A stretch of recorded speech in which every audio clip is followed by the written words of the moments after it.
After 6 years of evading justice, the former Peruvian president Alejandro Toledo could go into a new hearing for the process prior to his trial for corruption after arriving extradited from the United States. Also, United Nations office in Haiti reported that from April 14th to 19th, an altercation between rival gangs killed 70 people and injured 40 in Haiti. Thousands of people are fleeing Sudan to Chad, Egypt, and South Sudan due to the violence unleashed in clashes between the army and the paramilitary group Rapid Action Forces.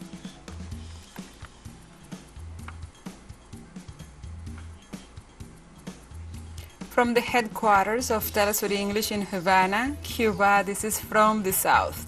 I'm your anchor, Gladys Quesada, and these are the news. After 6 years of evading justice, the former Peruvian president Alejandro Toledo could participate on Monday in a new hearing of the process prior to the corruption trial against him, after having been extradited from the United States. The prosecutor, Jose Perez, informed that the indictment control phase will continue prior to the process against the former president. Perez assured that the accusation is solely based in the testimonies and documents that prove that during his government, Toledo took about $35 million in bribes from Brazilian company Odebrecht to win a public work contracts to build a highway connecting Peru and Brazil. In 2017, Toledo was accused of money laundering and remained evading justice in the United States until he was extradited to Peru this Sunday, April 23rd. In the Dominican Republic, workers and social organizations across El Cibao region began a 48-hour general strike aimed at drawing the government's attention to demands such as higher minimum wage and improved living conditions. Protesters denounced the high cost of the basic food basket and the rise in inflation.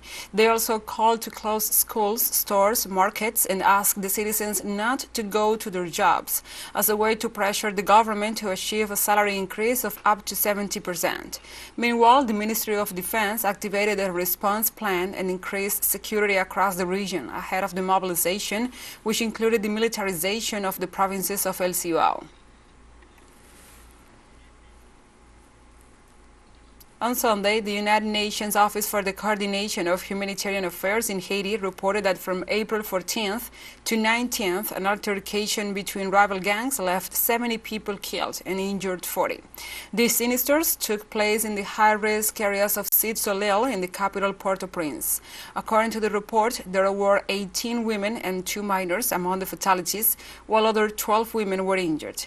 The UN agency said the humanitarian and security situation in many areas of Cité du Soleil commune, which has several 100,000 inhabitants, has reached an alarming level, and that women and children are particularly exposed to gang brutality. The fighting is also depriving the population of their freedom of movement and access to essential goods and services, and it has caused the closure of many schools and health centers in the area.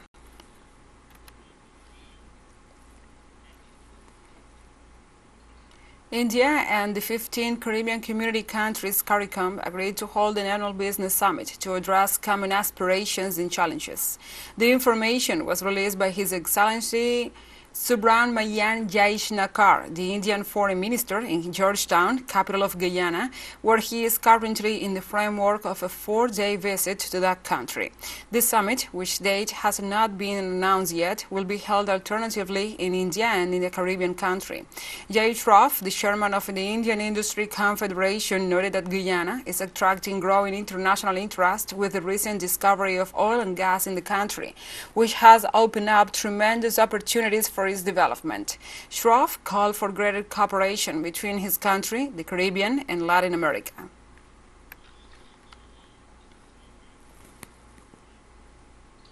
And the government of El Salvador totals almost 68,000 arrests under the state of exception in force since March 27, 2022. The measure, which has been enforced for over a year, has been criticized in several occasions by other political forces and human rights organizations.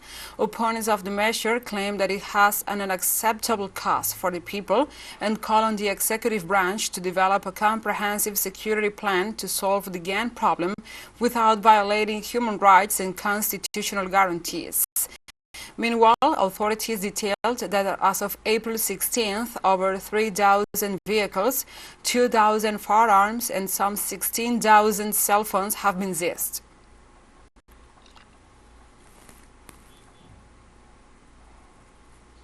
And the gun sales soar in the U.S. amid a new wave of mass shootings. Only in April, the nation saw 4 people shot, one fatally in New York, Kansas City, and Texas. According to figures from the Centers for Disease Control and Prevention, in 2021, firearm deaths surpassed those caused by motor vehicle traffic, 48,830 to 45,404. The number of instant criminal background checks processes required before a gun can be purchased is also increasing. There are 120 firearms for every 100 U.S. citizens, according to the Swiss organization Small Arms Survey. The organization researchers estimate that citizens owned 393 million of the 857 million civilian guns available, representing about 46% of the world's arsenal.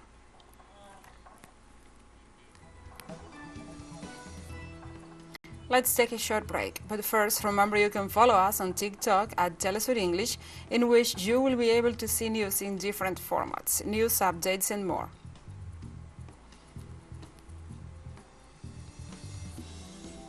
Other stories coming up, stay with us.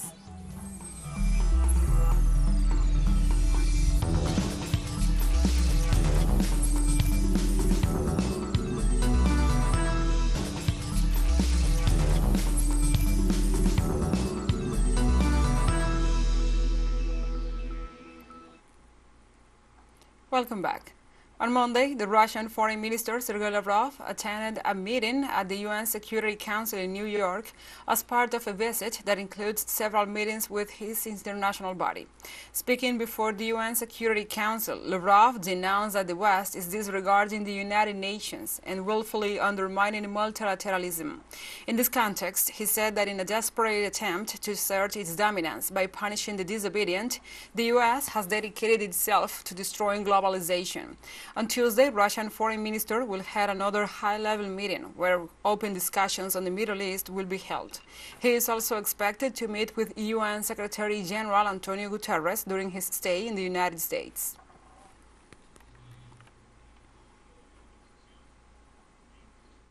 Now the United Nations central system is enduring a profound crisis. The root cause was also a desire of some members of our organization to replace international law and the United Nations Charter with a certain rules-based order.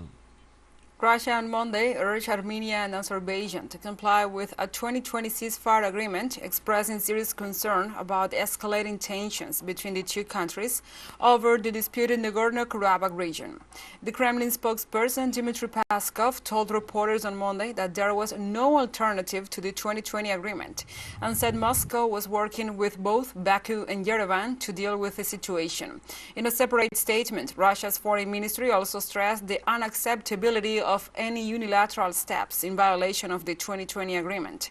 Nagorno-Karabakh is internationally recognized as part of Azerbaijan, but largely populated by ethnic Armenians. In the year 2020, Azerbaijan made significant territorial gains in a 6-week war that killed thousands on both sides before Moscow struck a ceasefire deal that included the dispatch of a Russian peacekeeping force to the region.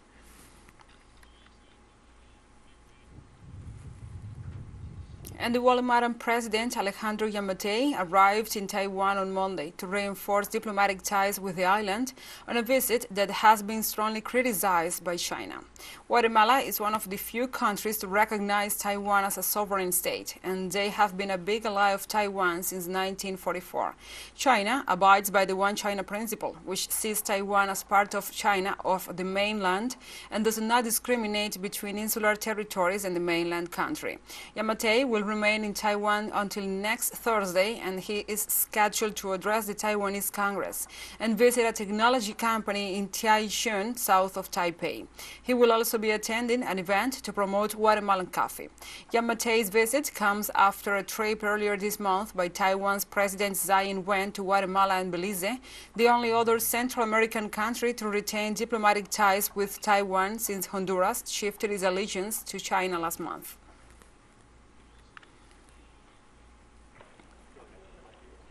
On Monday, Brazilian President Luiz Inácio Lula da Silva traveled to the city of Porto in Portugal to take part in the Brazil-Portugal Business Forum. Lula and his delegation attended the business forum held in the municipality of Matosinhos within Porto's metropolitan area. At the event, an agreement was signed between the Brazilian Export and Investment Promotion Agency and the Agency for Investment and Foreign Trade of Portugal.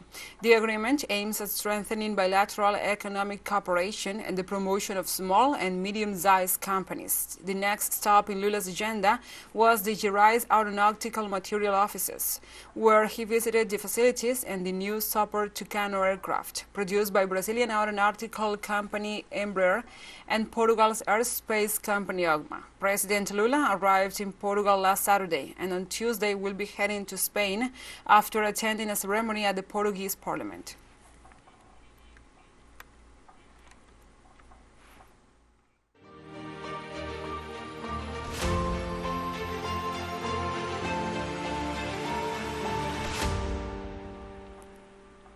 Now we move on to other topics. Early on Monday morning, the Russian Black Sea Fleet repelled a surface drone attack on the port city of Sevastopol on the Crimean Peninsula. The city governor, Mikhail Razdonayev, reported on the incident. He said that all municipal forces and services were on alert and urged for remaining calm. Later, the governor said that one of the drones had been destroyed while the other exploded on its own. And he also said the attack on Sebastopol did not cause any damage to any possible target. Late March, the city of Sebastopol did suffer an attack with enemy drones.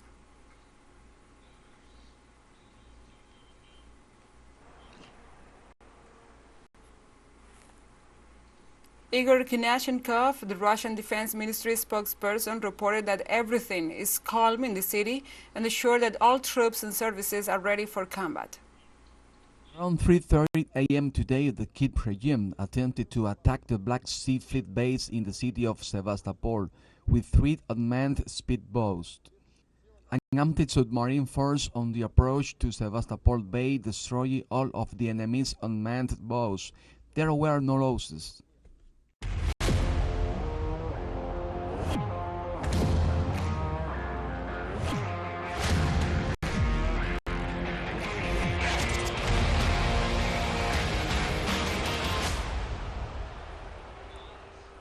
And Monday opens the 4th day of competitions of the 5th edition of the Alba Sports Game, where Venezuela and Cuba lead the medal list. The Venezuelan delegation so far leads by a wide margin with 62 golds, 67 silvers, and 44 bronzes, while the Cuban athletes compute 22 golds, 10 silvers, and 9 bronzes. Within the framework of the sports event, a meeting of sports ministers of the area will take place on Monday to discuss issues and proposals aimed at promoting regional sports development. During the 4th day, bowling, table tennis, and gymnastics tournaments begin. Swimming and roller skating will experience their penultimate day of the Alba Sports Games.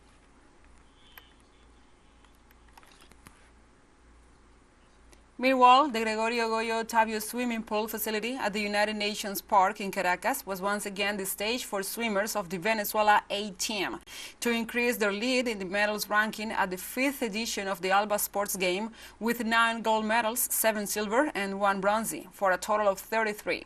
On the second day of swimming competitions, 14-year-old Ana Paola Verde from Miranda set a national record of 27 seconds and 95 milliseconds in the 50-meter butterfly style. The previous record holder was Fabiana Pesce with 28 seconds and 23 milliseconds since July 2017.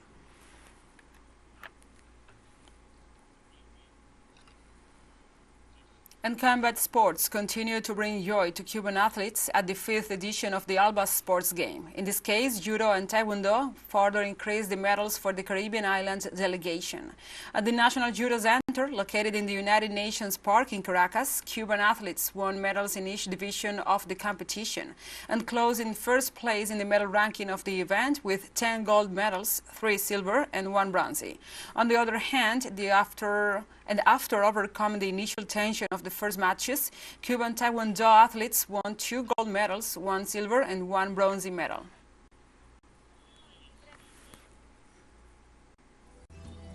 TeleSUR English continues to grow. You can now tune in from 33 different African countries using StarSat. Dial 461 and enjoy our Latin American alternative broadcast. One final short break, and we'll be right back. Stay with us.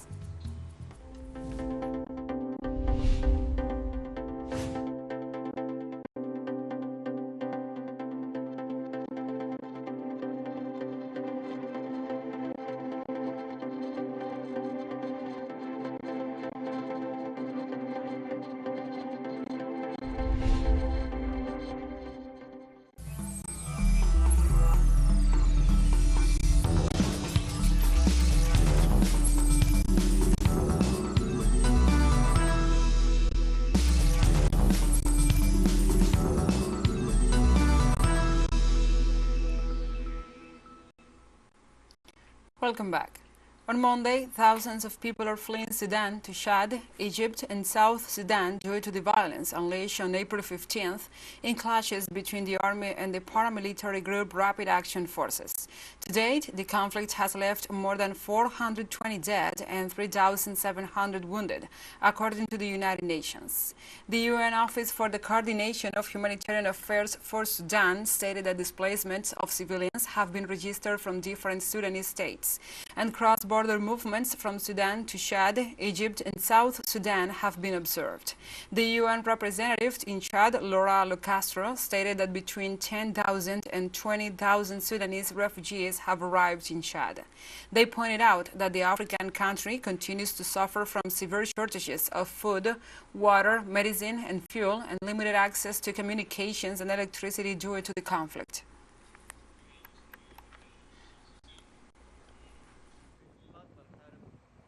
The war fell on us all without warning. It was very, very sad for everyone, not just the foreigner, most for the Sudanese people. The situation in Khartoum is very sad.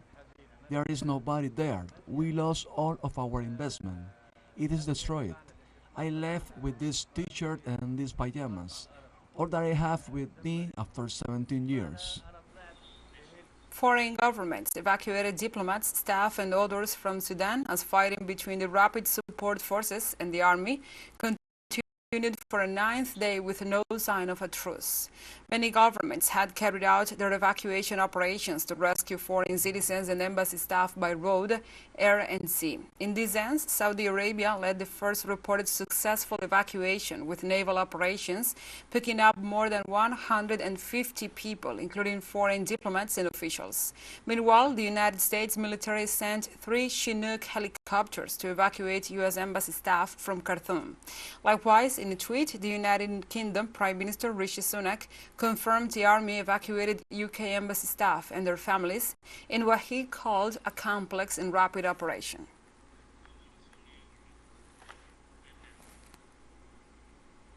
And China's foreign ministry confirmed on Monday they evacuated the first group of its citizens from Sudan amid heavy fighting in the African nation. Since the sudden change of situation in Sudan, the CPC Central Committee has been very concerned about the safety of Chinese citizens in Sudan. The Foreign Ministry immediately launched the emergency mechanism for consular protection and has worked closely with local governments of various departments, diplomatic missions in Sudan, and neighboring countries to safeguard the safety of Chinese compatriots in Sudan and formulate evacuation and transfer plans. The Foreign Ministry has sent a working group to carry out work. The first group of Chinese citizens has been safely evacuated to Sudan's neighboring countries. On Monday in Kenya, more than 50 bodies have been exhumed from mass graves on land owned by a pastor as part of an investigation into a starvation cult. On Friday in Malindi, the local police raided the Good News International Church, led by Pastor Paul Mackenzie, after receiving a tip from the public of an alleged starvation cult. They found 15 people emaciated, 4 of whom later died. According to local authorities, the alleged cult members told police they would meet Jesus if they starved to death. The investigation linked to the mass graves, and since forensic teams began exhuming the shallow graves on Friday, the death toll has been 50 bodies and could continue to rise. The Kenyan Red Cross has reported 112 people missing to a tracing service it runs. 45 corpses have been uncovered. On Monday, Burkina Faso authorities reported the death of at least 60 people who were allegedly killed by people wearing uniforms of the armed forces of the country. On Friday, an attack took place in the village of Korma in the department of Borga, in the north of the country, in which the attackers also allegedly stole several goods.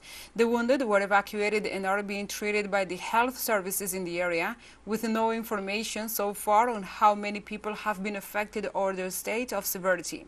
The incident occurred one day after the transitional president of Burkina Faso, Ibrahim Traoré, signed a decree of general mobilization and a year-long alert to fight against extremist insecurity. Ethiopia's Prime Minister Abiy Ahmed announced that peace talks will begin on Tuesday with the Oromo Liberation Army, OLA, a rebel group active in the country's largest and most populous region of Oromia, which surrounds the capital Addis Ababa. In a statement, the premier also said peace negotiations with OLA will begin in Tanzania, highlighting the government and people are in dire need of these negotiations and call on every party to play their part. Meanwhile, the OLA confirmed Prime Minister Ahmed's statements, attesting the government accepted their conditions for peace, which included the participation of an independent third-party mediator and a commitment to maintain transparency throughout the process. However, neither the government nor the OLA specified who the mediator would be, in which city the talks will be held, and in what format.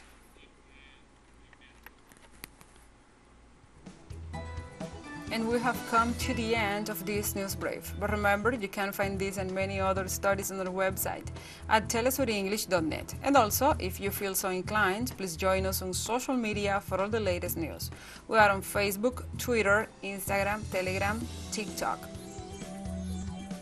For TeleSUR English, I'm your anchor, Gladys Quesada. Thank you for watching.